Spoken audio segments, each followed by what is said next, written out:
History bears witness that major ground wars have been fought on the strength of tanks.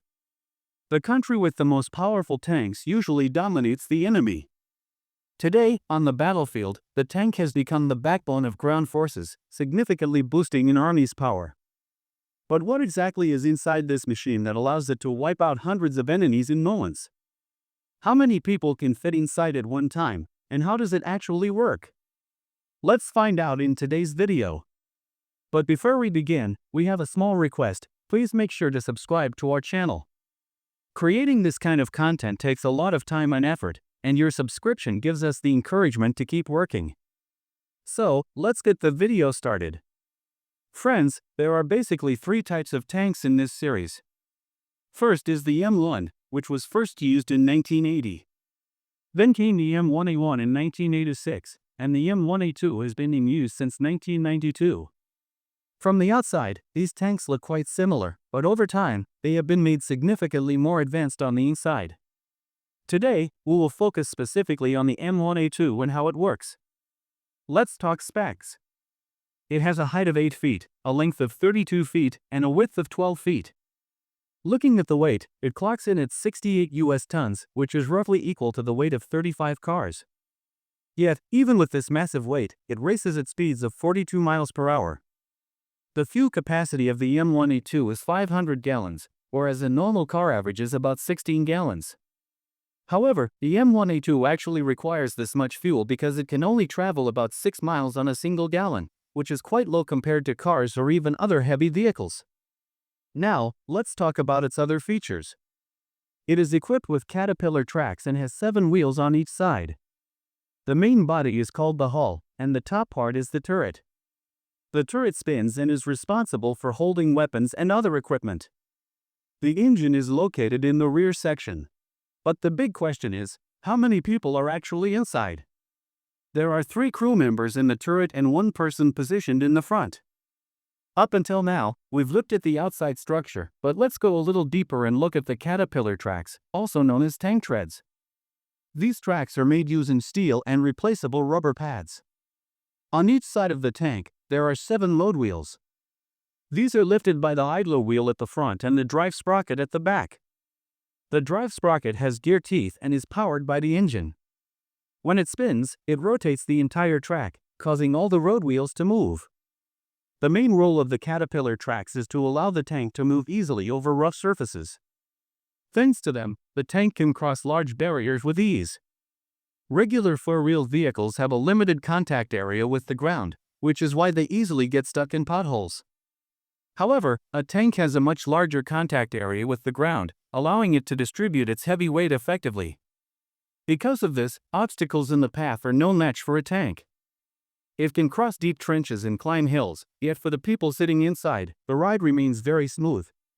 The tank is steered by changing the speed of the tracks. For example, if you want to turn left, the right track moves faster than the left track. Unfortunately, the caterpillar tracks are the part of the tank most prone to breaking.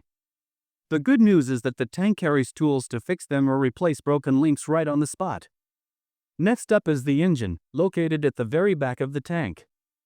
Whenever necessary, the entire engine can be lifted out of the tank for repairs. It uses an AGT 1500 engine, which can run on several different types of fuel, though jet fuel is used most often. If we look at cars, they use piston engines that move up and down to rotate a shaft. However, this tank uses a turbine engine, which is very similar to a jet engine you see on airplanes.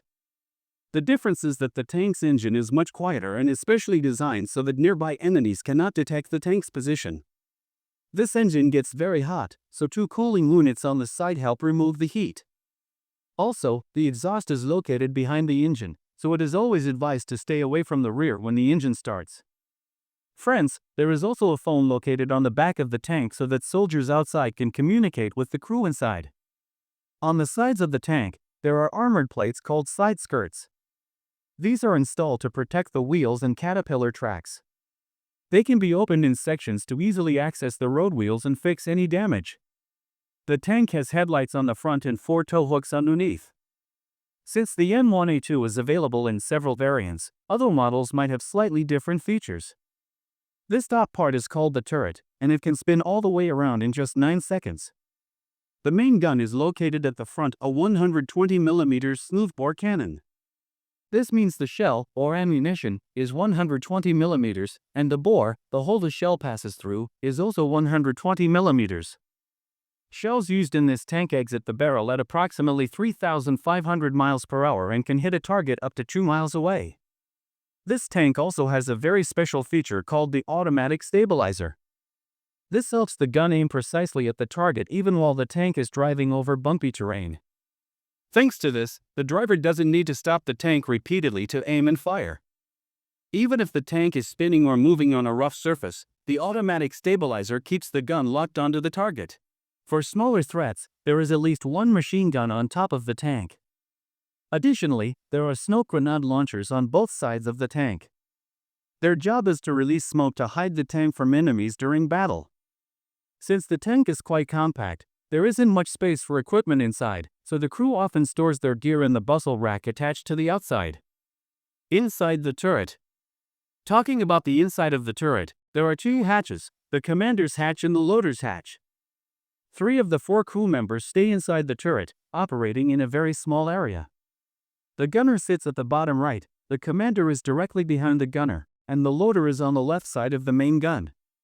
When the turret rotates, the 3 crew members inside rotate with it. This is because there is a basket-like structure underneath called the turret basket, where the crew sits. Since this basket is connected to the turret, when the top part spins, everything inside spins in the same direction. The seal between the turret and the hull is so good that it protects the crew even during chemical and nuclear warfare. The commander can get a 360-degree view of the tank through vision ports. Ammunition and safety. The shells for the main gun are stored in a large compartment behind the turret. The loader opens the compartment door, easily grabs a shell, and loads it into the main gun for the attack. Since it is only an arm's length away, it can be loaded very quickly during battle. This compartment is designed with safety in mind. If the shells inside catch fire, the panel on top of the compartment is designed to blast outward. Essentially, the top panel is made weaker than the other side so that the explosion goes up and out, rather than into the turret where the crew is sitting. The driver. The tank's driver is located at the very front. There is a hatch here used to enter. Just like the turret, there isn't much space here, so the driver has to lie down in the seat. The controls are here, along with 2 brake pedals attached at the bottom. This tank does not have a gas pedal. Instead, there are 2 handlebars used for acceleration and steering. The driver also has periscopes that provide a 120-degree field of view. While the driver usually enters through the front hatch, if necessary, they can climb into the turret and reach their seat through a small door in the basket. So friends, that was the detailed information about the tank, its functions, and its features. I hope you found this video informative. That brings us to the end of today's video. If you liked it, please hit the like button and be sure to share it. And if you are new to the channel, definitely subscribe. We'll see you soon in another informative video. Until then, goodbye and take care.